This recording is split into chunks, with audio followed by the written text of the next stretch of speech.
future.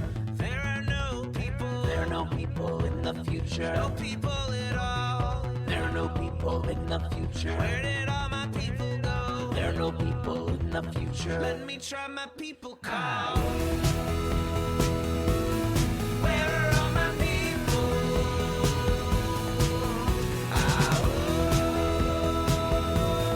Where are all my people? I guess I'll fly away now. It is Monday, March 14th, 2022. Welcome to Raging Chicken's Out the Coop Live. This is Kevin Mahoney, creator and founder of Raging Chicken. On Out the Coop Live, we talk to progressives, activists, and troublemakers of all sorts right from our own backyards from across the country.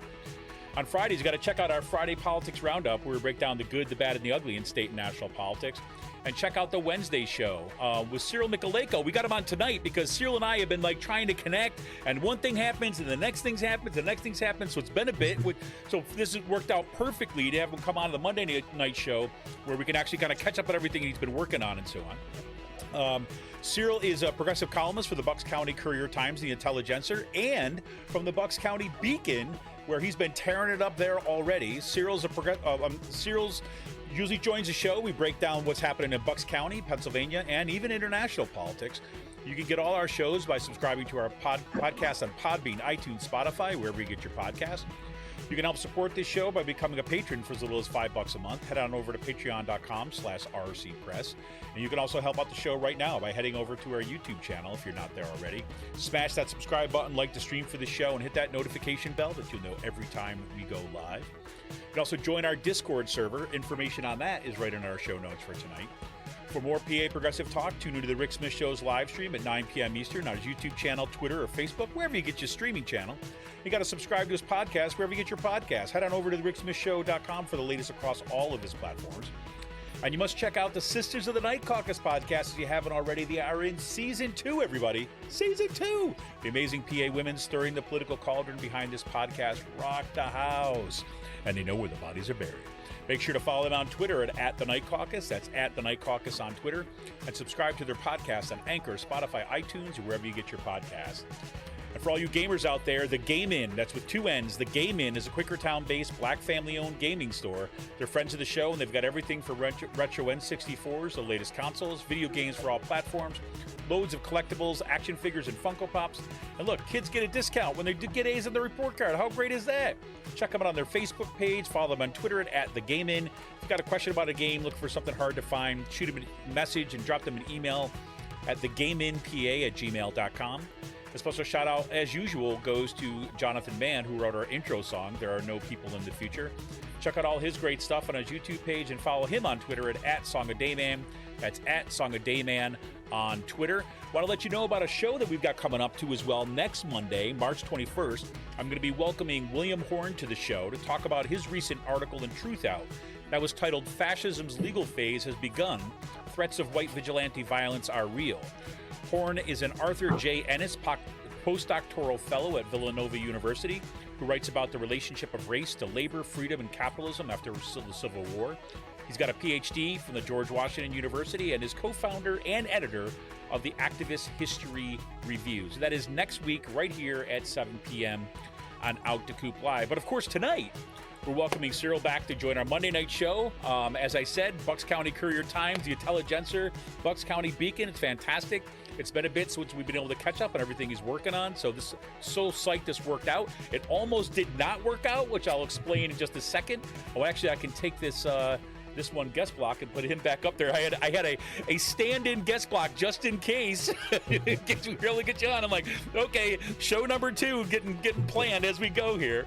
So we'll be talking about the ever-present school board wars in Bucks County, right wings now turning its attention to banning books. We'll also maybe touch base and talk a little bit about Russian invasion of Ukraine. I know Cyril's been paying attention to that too as well. We'll take a moment to celebrate Cyril's 1-year anniversary as the columnist of the Bucks County Courier Times. 4 days ago, yes, 4 days ago, it seems like yesterday, right? It's been a significant gain in progressive voices representing a growing progressive community in Bucks. So I'm thrilled to have you back on tonight to be able to talk to you again, Cyril. How you doing tonight, man? I'm doing good. Thanks for having me back, Kevin. Good to finally connect with you, and that almost didn't happen again tonight. I know, literally. Okay, so here's the deal. I was saying what I was trying to say, right? When I was working out, trying to figure out, okay, I saw you coming in, and so I'm sitting there, but I could see you, couldn't hear you. I was trying to kind of adjust what was happening, and in that process I also shut my own mic off. So it was like one thing after another. My daughter had an awful day today. I knew I was just kind of one of those days. I got her favorite thing for dinner, Wegmans mac and cheese. Got a whole new, she was so thrilled. I get it, we get it, I cook it. What happens? It's actually spoiled. It turned, right? So it's actually, so he had sour milk mac and cheese, right? And so it's like, it's been that kind of day. So literally about, 15 minutes, 20 minutes before we're going to go on tonight, right? And like Cyril's like texting me, my power went out. I don't know what to do. But luckily the power is back on. Cyril is here. Oh my gosh. It's been quite a day, I'm telling you. Well, it's almost over. It's almost over. Well, we'll see. We'll see. I mean, I'm waiting for something to happen yet where like my day will not be over yet. I mean, if I've like painted a wall, like this whole area of my basement today, I've done running all these errands like a mad person. But anyways, enough about me here tonight. But man, so it's been a while since we talked, and since we talked last, things have not gotten less crazy in Bucks County at all.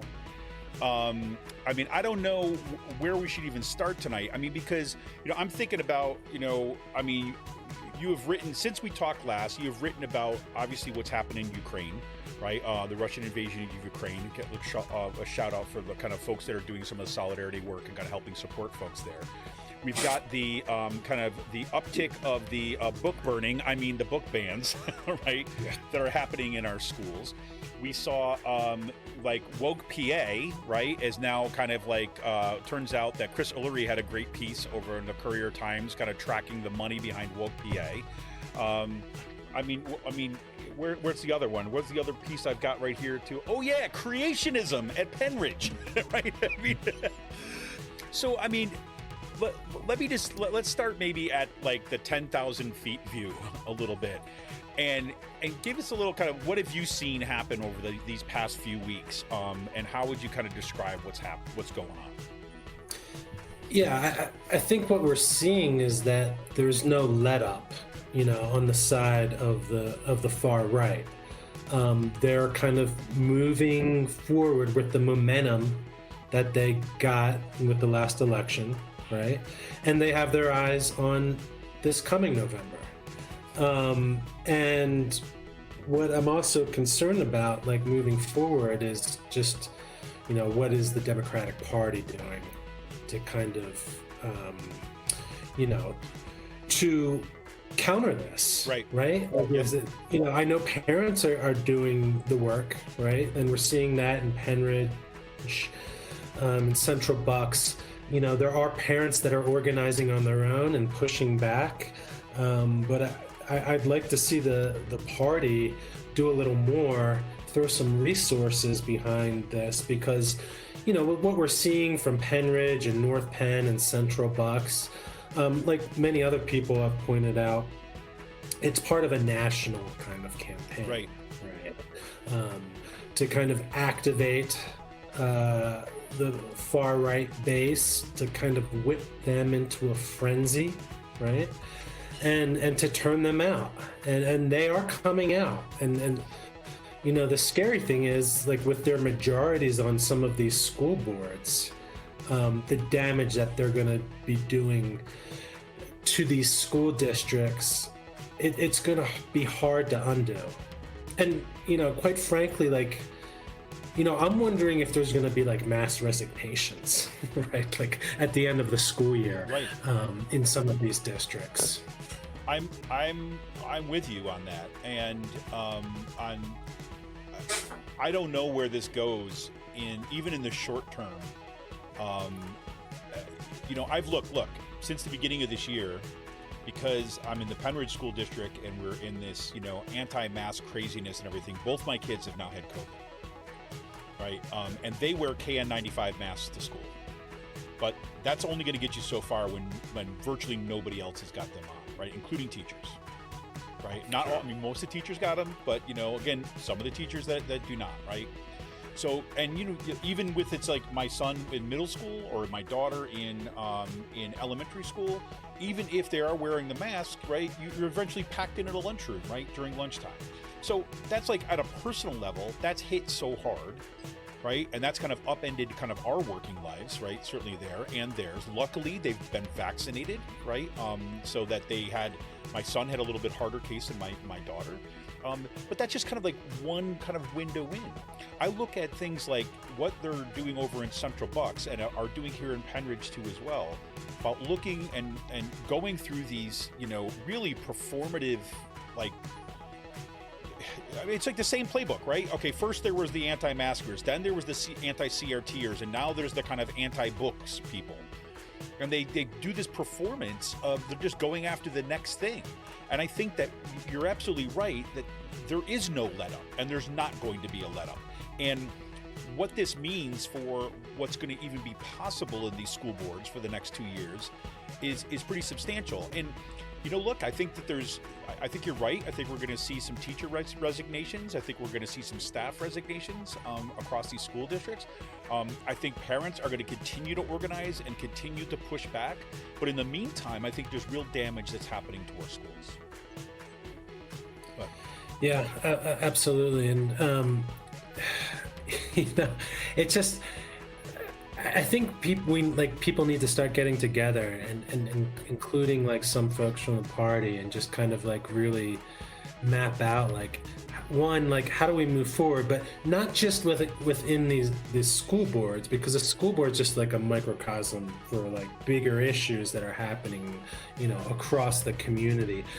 But how do we use maybe like the school boards to kind of like organize around and kind of like mobilize a movement around the more kind of like systemic, the systemic issues that are kind of like leading to these problems, such as like, it's like school funding, whether it's for like higher education or just for, just for K through 12. Right. And the fact that it's tied to like property taxes, with the state, like, being one of the worst in the country with its contributions. And with that trial that just passed, I mean, you had the Republican lawyer, essentially admitting that like this system is set up in a way where it's kind of creating like a permanent underclass. Like 100%. He's saying, well, there needs to be retail workers, and like what's Algebra 1 for someone on the McDonald's career track? Right. It's astounding, right? I mean, it's like, masks off entirely at this point. But and let me go back to your point that you were making about the Democratic Party in here, and I'll tell you, I think we've got this two-track thing happening too. I do think, for example, the Democratic Party, however we want to talk about that, we could talk about it in the most general sense, but also in terms of party mechanism at the state level and the county level, even national level. I do think that there is more attention being paid to what's happening in Bucks County, what's happening in Pennsylvania, from the Democratic Party. I think that there's a recognition, especially since we saw some, of these stories about what's happening in our school boards break through on the national level, and seeing that this is actually a really critical district, both for the state house and kind of nationally. The problem is, I should put it like this: one of my concerns is that when the Democratic Party says we need to pay more attention there, what they mean by that is that we need to fly in more of these consultants, right, who are going to try to kind of workshop these kind of messages that they think plays well with this kind of middle of the road voter, right? I've called this in a different kind of context, the unicorn, like moderate Republican that you're going after, as opposed to the massive number of people that are being impacted by what's happening in the school boards, right? So I think that, as we get closer to the 2022 election, the Democrats are going to kind of return to this kind of consultant-based way of thinking about it. And by consultants, I'm really talking about these national consultants, right? Who basically say the way you win election in a purple district is that you talk about how great cops are, right? The way that you win an election in a purple district is that you say you want to don't want to raise taxes, right? You're still replaying the 1990s Bill Clinton like model. Whereas I think that they need to start fighting back. And I'm thinking back to what Diana Lagerman had said on this show not too long ago, when she was like, look, we need to fight with what the issues are. Right? If they're coming out, we cannot just pretend that doesn't exist, because that is what is driving people out to vote. And that's how we got to build our organizing model around. But no, I agree. And I was just thinking, like, when you were talking about them pivoting back to this kind of like consultancy, electioneering, they do need to listen to people like, women like Diana Lagerman or Adrienne King or Marlene Cray. They need to listen to their base, whether it's labor activists, maybe someone like, and they needed to support like folks like, Connor O'Hanlon, right? Like a Democrat who's running, on these issues, saying clearly, just championing like democratic, progressive values, which is what we need to be winning on, right? Like if you don't believe enough that like your values and your ideals, for the country, is going to win over like the majority of the population, like why are you even, why are you a Democratic Party? What do you stand for, right? Yeah, 100%. I mean, 100%. And I also think that we saw in I'm pretty sure that you saw Diana Lagerman's piece that came out, her thread about the kind of breakdown of the Paul Martino's quote unquote white paper in the Central Bucks School District. About where, looking basically that money kind of coming in is, not only is it going to continue to come in, but, he's producing these kind of like self-fulfilling prophecy white papers that can't even get math right. But are nonetheless but they don't really, and again, I think it's really, she said it better than I ever could. Look, that was never the point, right? The point was just to put on this little PR show, and that's what's going to get the media. But it's also kind of clearing the way to make sure that more of his money is going to be pouring into these elections. No, I mean, absolutely, and it'll probably be coming from a few more folks like him as well, aspiring oligarchs, and like you said, a lot of that was performative. He strikes me as someone that likes to have his ego stroked, so that's why I think like he kind of like showed up. And if you listen to that meeting, like the crowd's reaction to him was like pretty ridiculous. Rockstar, but that's rockstar. Yeah, he is. But yeah, and and then that's like, unfortunately, like we don't have the money, like the big pockets that the right has. That's why like we need to kind of like, that's why the Democratic Party needs to engage in organizing the grassroots, but two, actually like listening to the grassroots. Yeah, and it seems like those grassroots have been pretty active of late, right? So It's not like it's hard to find people who are ready to talk and have already developed strategies of what they think we need to be doing at the local level. You know what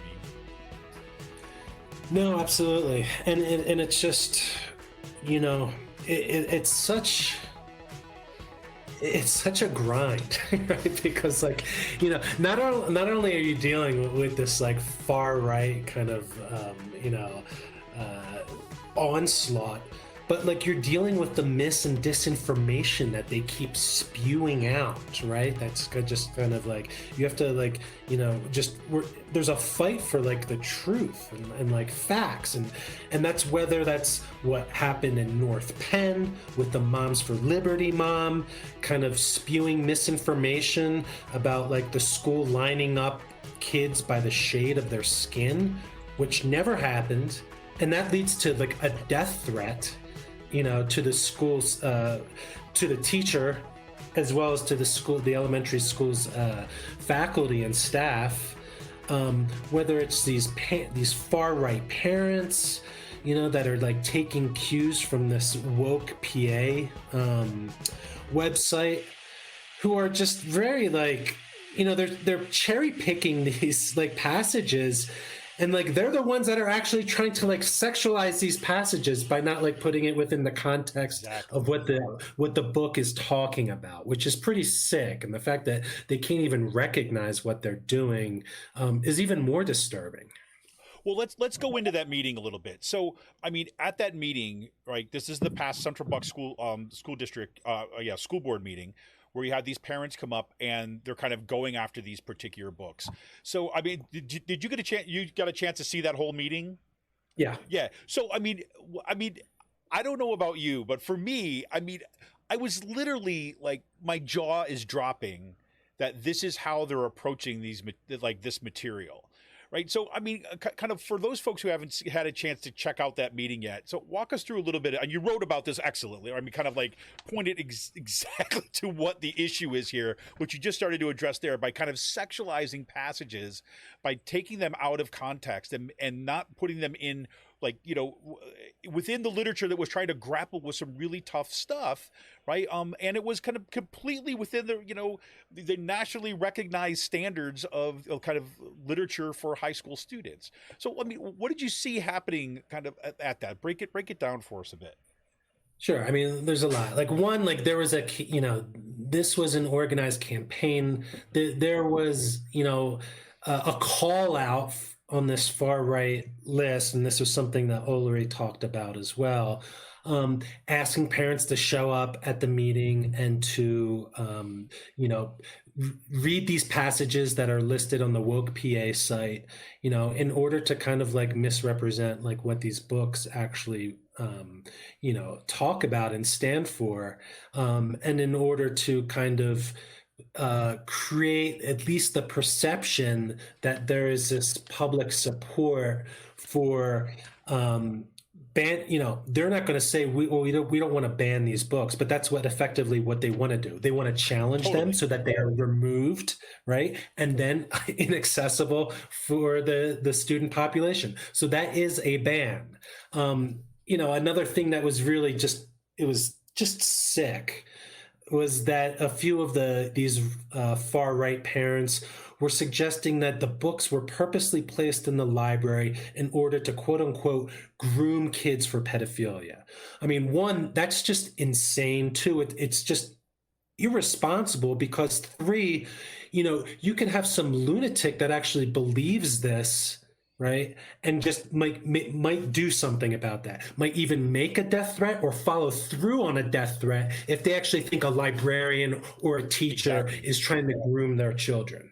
This is like, I mean, this was I'm so glad you said that, because when I heard that, I'm thinking the first thing that went through my mind was Pizzagate, right? Mm-hmm. When you had this insane kind of like right-wing complete conspiracy theory about somehow the Clintons are operating a pizza shop, right? We're in the basement, that they're kind of like trafficking in kids and they're engaged in like organized pedophilia.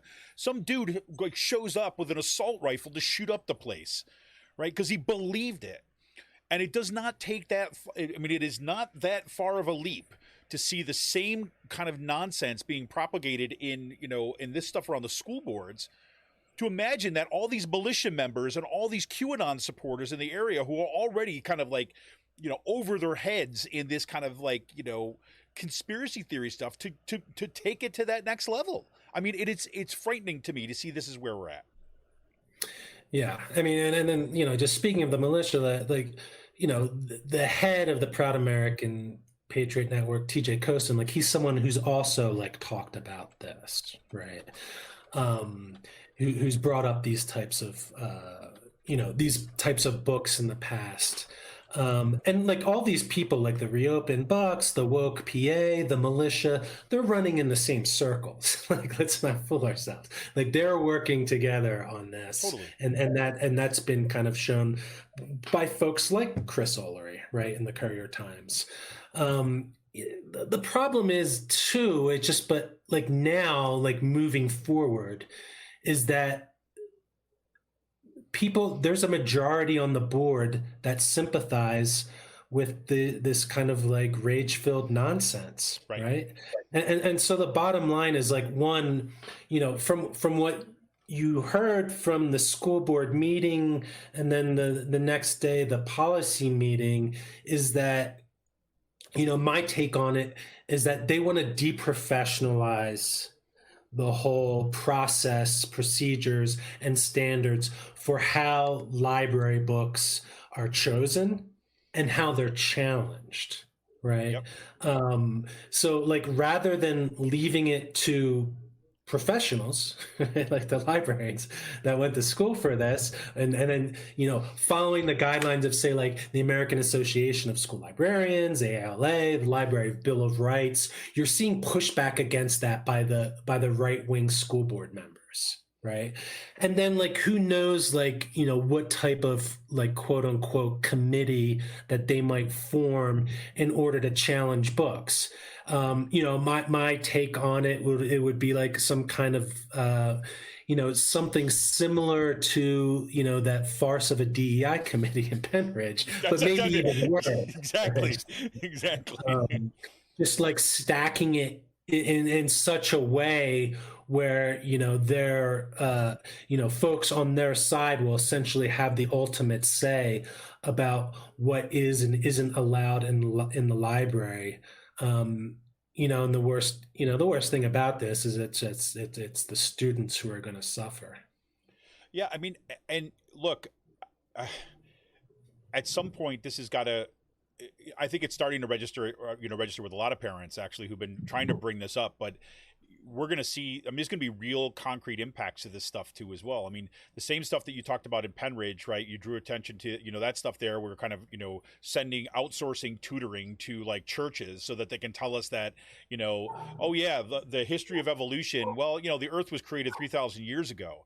Right. When you get that, when students who go through that tutoring then have to take tests on that, right, and have to are going to try to share that nonsense in their AP exams and things like this. They're not. Guess where they're not getting, right? They're not getting that credit, and they're actually not getting that right on that test, right? And it's going to put them back when it comes to college. Even at that level, if you have the kind of like, access to books what are seen as part of a standardized collection of, say like approved literature, whatever you want to say, right? I mean, where, it's normal, right, for high school students to read Toni Morrison's The Bluest Eye, right? And to grapple with those issues. And that becomes part of what binds us together, right? Because we're grappling with this stuff together. And you know what? That student that shows up to college, right, without having gone through a curriculum where they've been challenged in that way versus a student who has, right? You're basically kind of like kneecapping those students because you're trying to kind of quote unquote keep them and make sure they're morally upstanding individuals as the line goes. And so where are you going to send them? You're going to send them to like, Jerry Falwell School, and that's the only place that's going to be, or Hillsdale College. Those are the only places that those kids are going to go to college. But then worse off is that we're corroding the very fabric of a kind of multiracial democracy. I mean, so even within our own communities, right, there's like deep divisions on this. And I'm sorry, I know I'm going off a little bit of a rail here, but it's like, holy crap. I mean, at the baseline of actually making sure that your kids are prepared for college, what they seem to suggest is so important, they're not even doing that. They're willing to sacrifice that.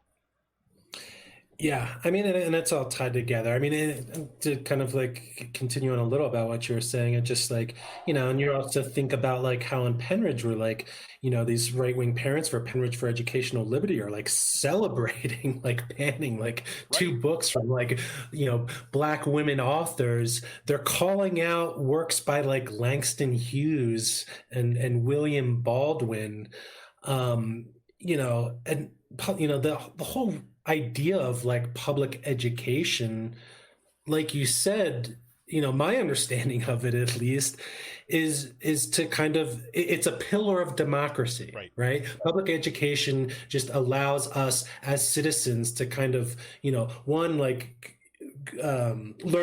learn about and grow up with like a shared set of like facts and like values, and just like understanding of like science, and like you said, like if that's not happening, then it is undermining democracy, let alone like a multiracial democracy, which is relatively new in this country, Right. right? It's like we've only had a multiracial democracy, and then not like, not fully, but since like the Voting Rights Act, 1965, right. And now you see them like rolling back these kind of the little progress that we have made, over the last like 5-6 decades as well, which is also like tied into this kind of like assault on education.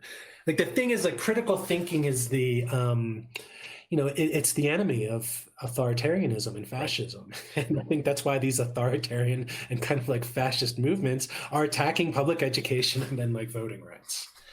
100%. And I do have to say, well, before I switch gears a little bit here, one of the things that I have to say as part of that attack, and we got to hear this in the Central Bucks school board meeting. We've also been hearing this now, like in Penridge and some of the other school districts too, as well.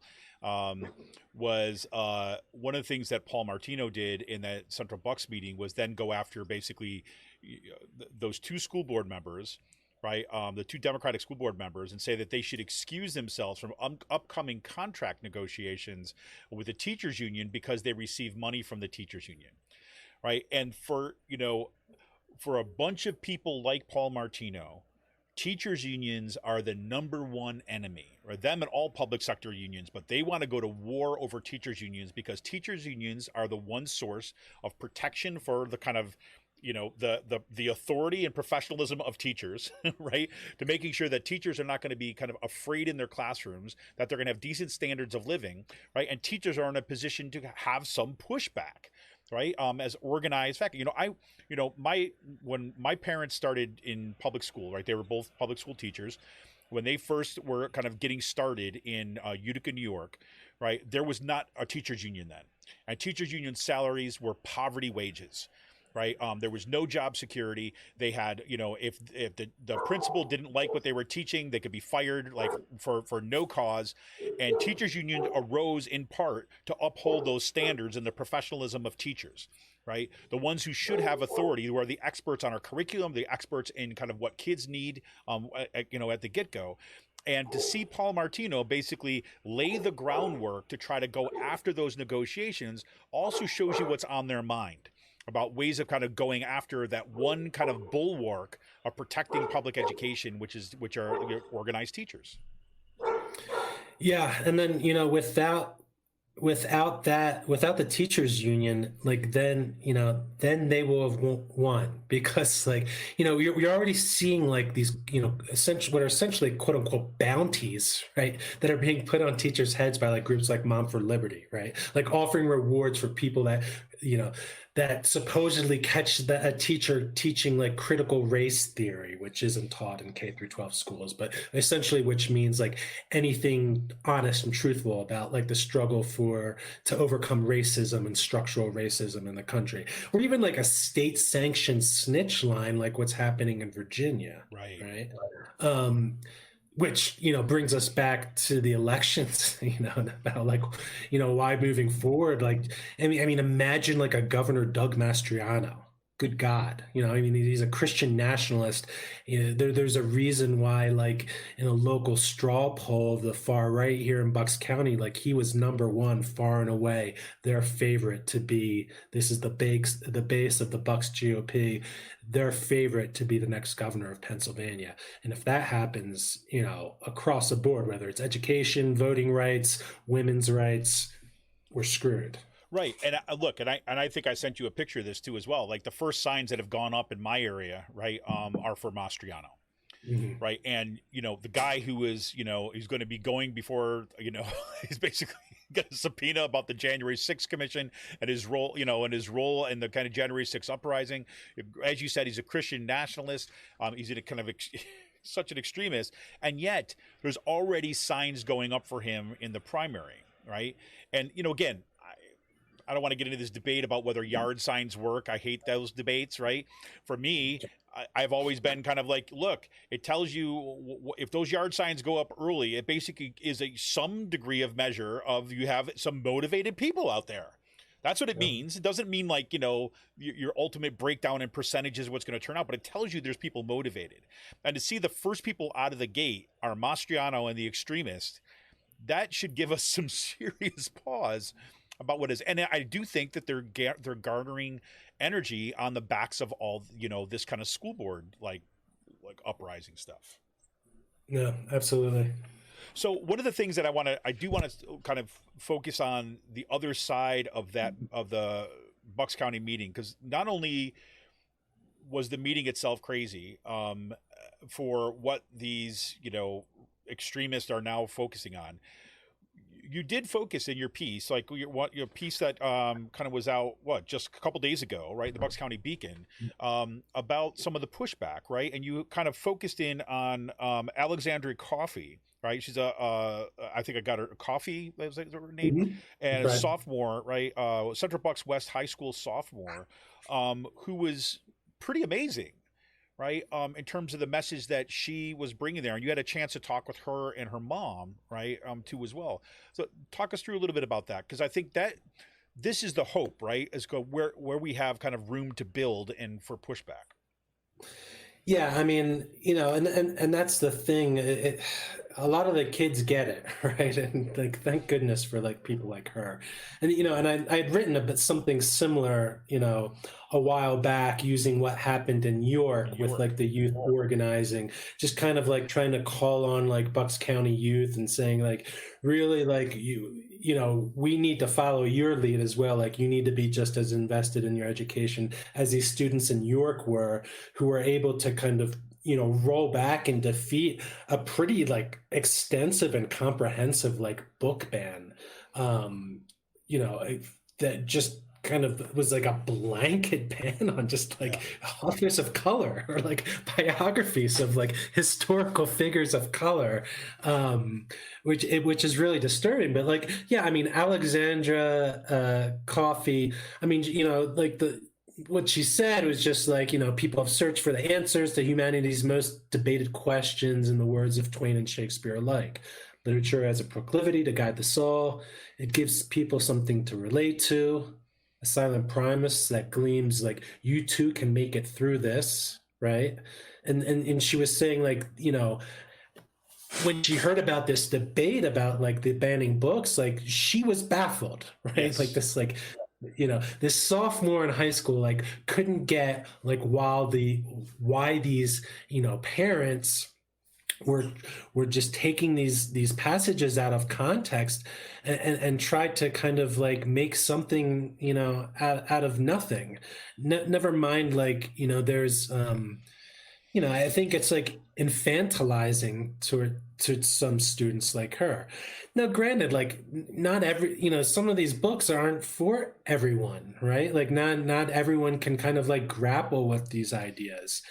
Never mind the fact that like a parent can like opt their kid out of having like access to these books, right? Like, that can happen. Like, they can call, they can contact the school. They can say, hey, I don't want my son or daughter reading Toni Morrison, right? Like, they can already do that.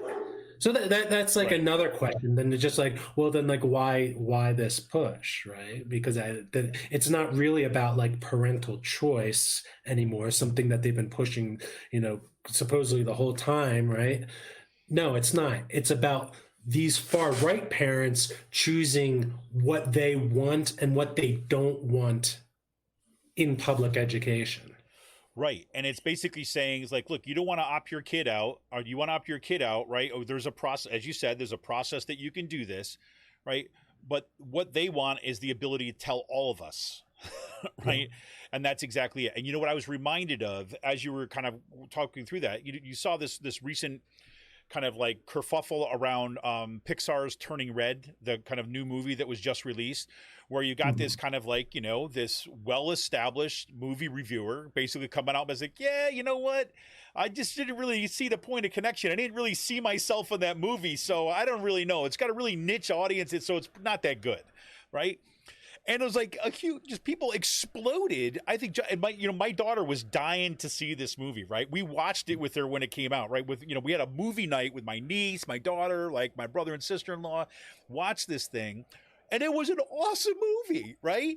And like, and it was a, you know, I mean, again, put everything within brackets, right? It's a Disney Pixar movie, okay? So it's not like, you know, the cutting edge, you know, a movie, but it was a really sweet movie that was kind of dealt with it. I'm like, did I ever feel uncomfortable, right? Because I, as a white man, wasn't the central character of the thing? No, right? And I think there was one, I can't remember who said this, but it's like, I watched the Finding Nemo, right? And I couldn't connect with with Nemo because I'm not a fish, so it's a kind of a waste of time. I mean, it's ridiculous, but it's the same kind of mentality. Unless there's, you know, these books and the way that they want to see the world is reflected exactly in their experience there, that they want to ban everybody from having access to those alternative realities. And for me, it mirrors what they're doing in our communities too as well, what they're doing in our political system, what they're doing in our democracy. This is not just about kind of whether or not your kid has to kind of read Toni Morrison. This is about excluding, right, the kind of emerging majority of Americans to kind of preserve a kind of, forgive me, but a white supremacist version of history. I mean, I don't know how else to look at it other than that in the big picture. That seems to be the consequences. Yeah, no, absolutely. And I mean, again, like going back to Penridge, like, you know, besides like celebrating removing these books, they like were able to remove, like, it was the word oppression from like and like there was one other word, I can't think of it off the top of my head, but just from like just a curriculum document, right? Like the word oppression is offensive to them. Not actually that oppression itself, the word. God forbid we have a collection of letters that together signify this thing in the world, right? I mean, I just, you know, I think one thing that's like disappointing and is just that, like, you know, I mean, what do you think? I would think the superintendent should be pushing back against this shit, right? Like someone like David Bolton seems to just kind of, he's spineless, right? Either that or he agrees with this, right? And either one is unacceptable. Well, I'll say it right here on the show. You were right, Cyril. I tried to kind of like be an optimist for a moment when it came to Bolton right around this stuff. I'm like, well, but no, I think it's true. Either he's spineless, right, and therefore ineffectual, right, or he is basically in agreement with these positions. I mean, I don't know how else to read it. And if he wants to be seen as something other than that, well, then he has to show it in his actions, not in his, not in whatever his protections of his foo-foos or something like this. You know what I'm saying? Yeah. But I don't know. So yeah, I mean, this is.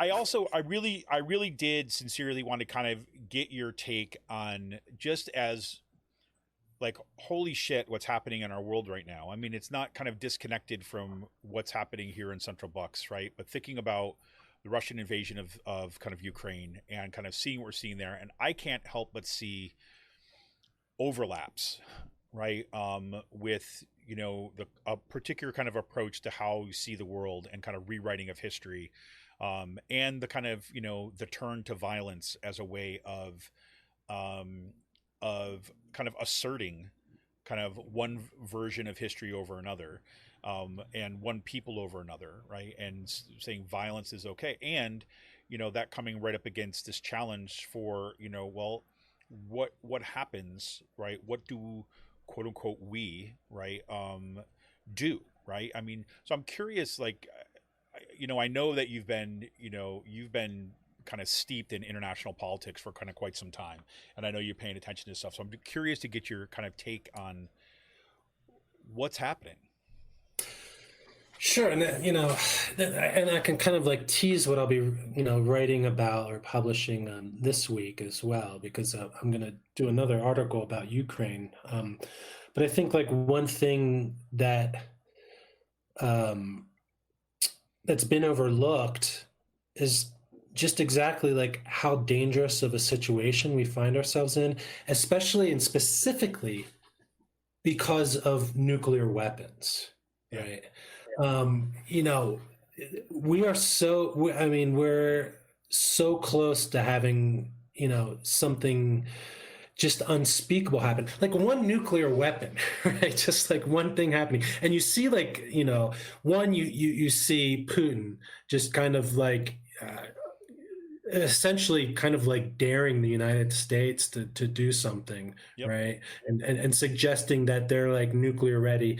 And then you have like congressmen like Brian Fitzpatrick, right? Who's just like, he's way out of his depth, like talking about like international affairs and politics, right? Yet like he's everywhere right now, just puffing his chest, right? Just trying to like project this kind of like bravado, whether it's on Twitter where he's like tagging like POTUS, right? To like, just like, okay, Biden's not like Trump. He's not up at like 3 a.m, like looking at his Twitter. Twitter, right. So like, there's probably better ways for you to like communicate like policy differences with the president. But like, essentially like just suggesting that like the United States has to go in like stronger, and comparing like what's happening, like the Russia's invasion in Ukraine, to like a bully in the schoolyard, and you just have to hit him back. Like he doesn't understand there's like, there's 14,000 roughly about 14,000 nuclear weapons between like the United States and Russia. You have Vladimir Putin, suggesting that he's ready to use it if he sees a provocation by the United States. And, we've already seen what the United States has done to Hiroshima and Nagasaki, right? So, I feel like the thing I want to talk, I want to talk about this in my next column for the Courier, as well as like, kind of go into some of the progressive history of Bucks County, where there was like a pretty vibrant and thriving anti-nuclear movement back in the 80s. There was this group called BAND, the Bucks Alliance for Nuclear Disarmament, that was just a very like dynamic and active group of different like secular and faith-based organizations that were putting on like weekly events, having speakers. Helen Caldecott came to Neshaminy Langhorne High School back in '82 to speak about this. And we're at a moment now where I think like, this needs to be on people's radar. Yeah. Like back then you were like in the midst of the Cold War, right? And so like folks were like kind of like, you couldn't help but kind of be aware and be thinking about like what could happen, especially like, when you had the rhetoric of Reagan, talking about the evil empire and the nuclear arms race, and to Reagan's credit, he actually kind of reversed his position on that. And then they did start kind of like, scaling back production, but that wouldn't have happened if there wasn't like this global like anti-nuke movement that was happening, where there was like, I think in New York City in like 1981, there was like 1 million people that kind of like came out to like Central Park, right? So like now we're at a moment again that just kind of shows us like how dangerous still having nuclear weapons is. And I think we're at a moment where, we need a rejuvenation of an anti-nuke movement. It's still out there, but it's more like kind of like it needs to be more intergenerational, because I feel like it's just like kind of like, more of the elders that are involved with like the Catholic workers and the plowshare movements, but we need to kind of make it more mainstream again. And then that kind of like by engaging in this and by denuclearizing, our militaries, like then we can use all those hundreds of millions of dollars that we're wasting, right? On these like suicide machines or these suicide weapons, because no one wins a nuclear war. Everybody loses, nuclear winner, like game over, right? So we can, and then you use that money for things that actually matter, like education, right? Like infrastructure, etc.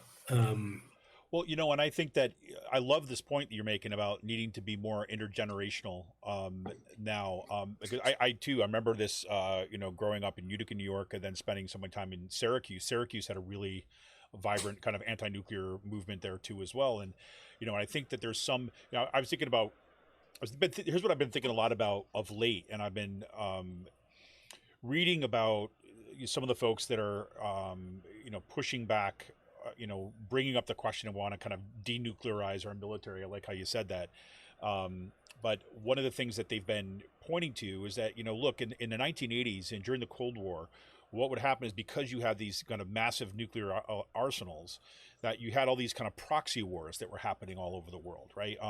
And they were proxy wars that were taking place, they were ideological conflicts, right, between these two kind of global powers.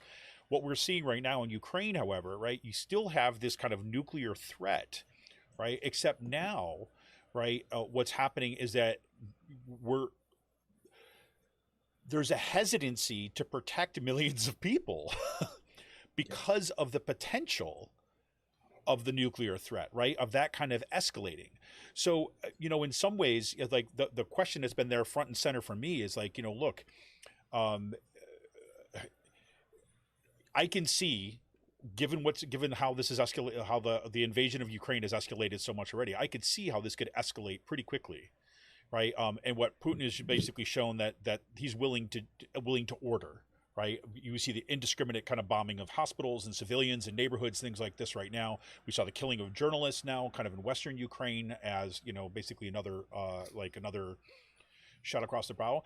And then you have Biden and like Europe basically hesitant about wanting to move forward, right, and wanting to kind of get involved in any conflict. And it feels like it's a very different kind of context than it was during that, during the Cold War, because it's not about a proxy war. And I hear it drives me crazy when you hear the media say, well, it's the US and Russia again. And that doesn't seem to be the right, configuration and for how we understand what's happening in there. And front and center is there, I keep on coming back to, well, what happens? What does the world do, right, when you have a military power like this just steamroll into a nation and slaughter people? Yeah. How do we respond? And I don't think there's an answer for that right now. And I keep on coming back to that exact idea, is like where the nuclear threat has a very different role now. It is allowing and facilitating and enabling, right, the spread of authoritarianism by violence. Yeah, I mean, and absolutely. I think what we know isn't the answer, and I think like this is like something like our congressman is pushing for, is not this like unipolar approach where like the United States is the one just kind of like making the decisions. Like the best thing Biden has done has been more, it has been being inclusive and with like the rest of the global community, because in order to kind of, I think in order to kind of overcome what's happening here, like we need the global community, behind us. Yes. And, I mean, and say what you will, like around China, but like, China's like offering like a little like diplomatic cover to Russia, but I don't believe like they agree with like what Russia's doing. Right. And they're not going to back them militarily. It serves them no purpose. Like China's already like essentially becoming a global power just economically. Right. Like it's positioning itself as the center of like, globalization 3.0 or whatever, version we're at right now. Through kind of like, soft economic power and, obviously there's strings attached to like, them moving into like Africa and Latin America. It's the same as if like the US was doing it, but they're just like better at it now. And then they're like pushing, this like Belt and Road Initiative as well, just kind of like creating the infrastructure to kind of like, build their kind of like, hegemonic plans for the future. Went off on a little tangent there, but going back, like, yeah, it's just like we need to just kind of like this needs to be there needs to be a global response to this, right? And it's not something that the U.S. should dictate, right? We need to kind of, I mean, we can lead with like ideas and things, but this has to be kind of like a collective response. And we're seeing like other countries that like normally maybe like wouldn't get involved as much, like Germany reversed course and pivoted. I think Sweden, even Switzerland.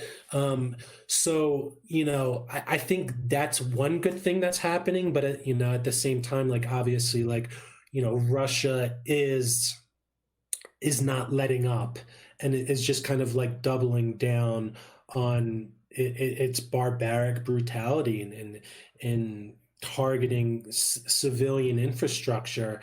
I feel like essentially, like, Putin's plan is just like, all right, now that he realized that he couldn't kind of like install like a puppet regime, it's just to kind of like, completely burn the country to the ground. That's what it looks like. I mean, just kind of objectively, when they started going in to try to take up some of these cities, and then the resistance was too much, so they just pulled back and redistributed their troops and just started indiscriminately shelling and destroying stuff. Slaughtering people. It's pretty something. I mean, it just seems to me as like this seems to be one of those inflection point moments, right, in history, where this could go so many different directions in terms of what it sets, what sets the stage for going forward.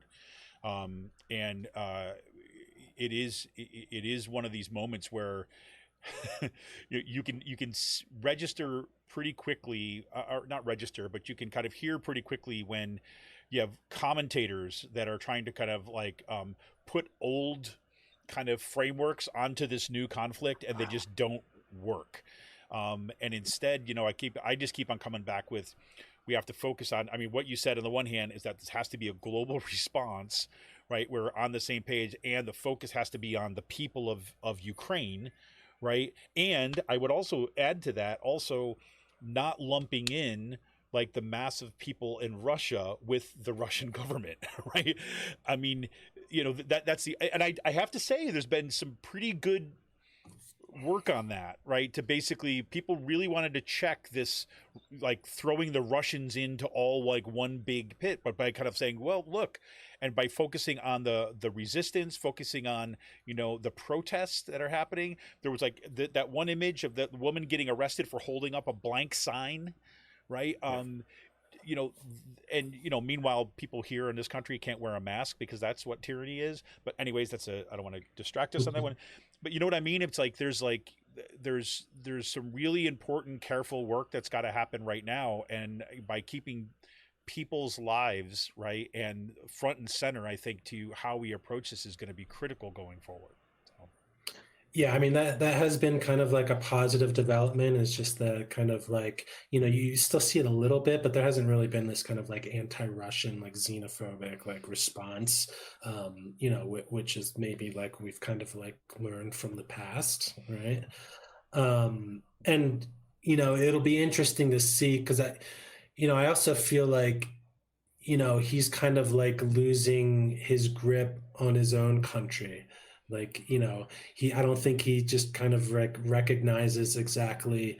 I think he's put himself in a position where he's made himself vulnerable. Yeah, I agree. Because like once like popular opinion turns against him, then just like you would have like the oligarchs and like the military folks that might be responsive to that just out of like self-preservation, right?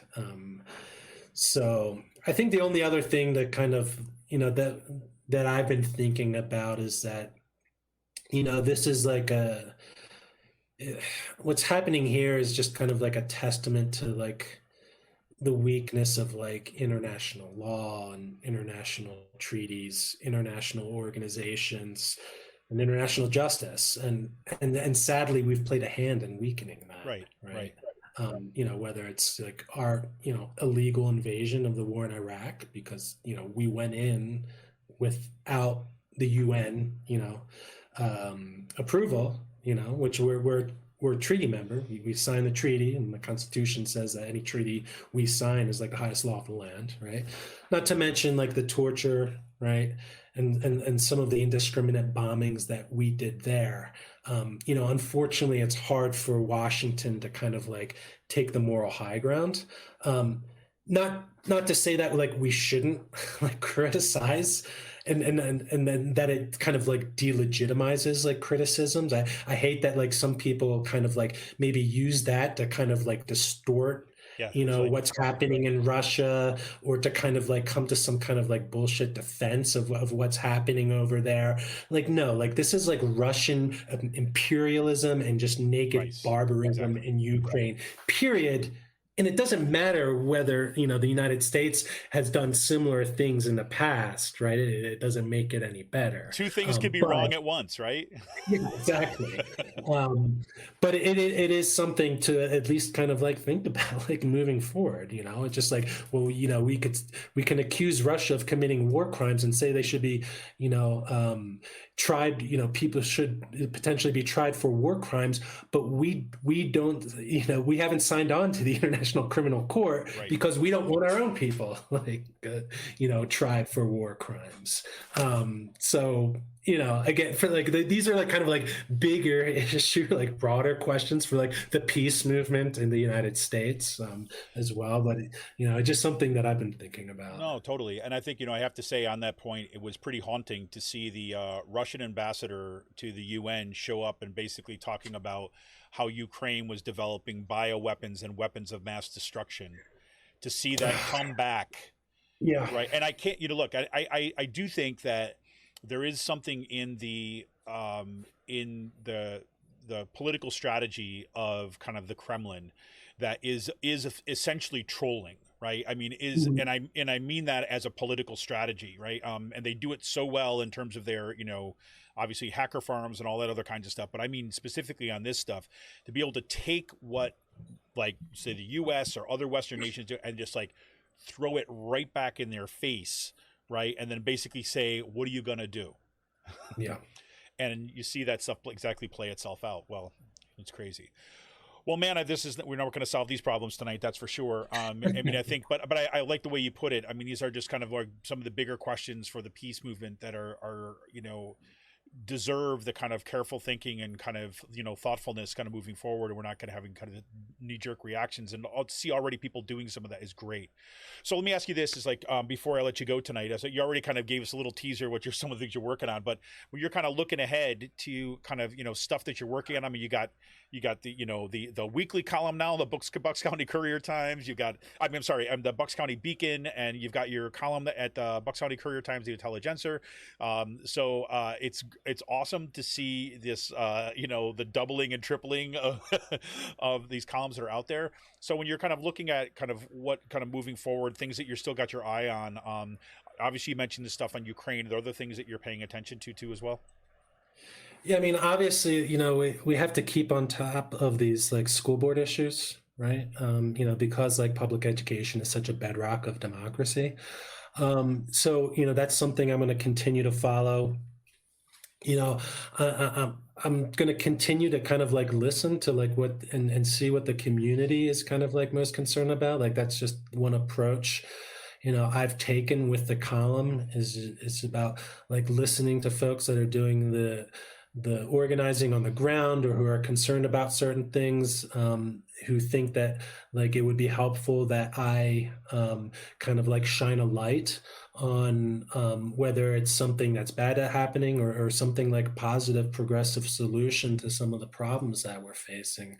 This is just me reiterating, like, please reach out if you guys have ideas, about things that I should be covering and writing about. Obviously, the elections are going to be pretty prominent, and the Beacon, the Bucks County Beacon, the folks there have some big plans. I'm gonna be taking on a bigger role. There'll be a more like official announcement. But like when with my first column, like I was serious about like us building like independent progressive movement media. And they want to kind of like give me the institutional backing and the tools in order to do that for Bucks County. They have that vision and that commitment, the folks that are running the Bucks County Beacon, to kind of follow through with that. I want to see this as a media outlet that's by and for like the people on the ground. I want to democratize the opinion page. I want more people to be involved in writing and engaged in the project. Obviously I'll be back on, once this is more like formalized, but, that's something that I just wanted to kind of give you just like a taste of and something that, we can talk about more in depth moving forward. 100%. Well, man, I can't wait to see what you got planned and what we got rolling out. Like we've been talking a lot about here too recently on the show. I know that Cyril and I have talked about this just kind of like informally back and forth. You know, really thinking, you know, this summer is seems to be like a pretty good time to start doing some really good networking. Maybe even like, you know, Bucks County Progressive Media Summit, maybe something along the lines like this. It'd be fantastic. But I do think that, you know, we're definitely on the same page here, and we're going to be kind of right there with you every step of the way. Well, hey man, Cyril, I'm so glad this worked out tonight. I'm so glad your power got back on. and then I found my mic button at the same time. We got this going. But I appreciate the time, man. And, you know, thanks so much for being on tonight. Hey, thanks, Kevin. I'm glad we did it. All right, everybody. Hey, thank you for tuning in here. Thank you for all the comments. Thank you for all the kind of, you know, support and love that you've shown the show over the years. I want to remind you that you can help support the show by heading over to patreon.com/rcpress. You can become a patron for as little as $5 a month. And I want you to tune in next week for yet another Out the Coop Live at 7 p.m. Yeah, we're going to be talking more about fascism. How about that? All right, everybody. Have a good night. Happy Monday. And have a good St. Patrick's Day this week, everybody. This is Kevin Mahoney. See ya!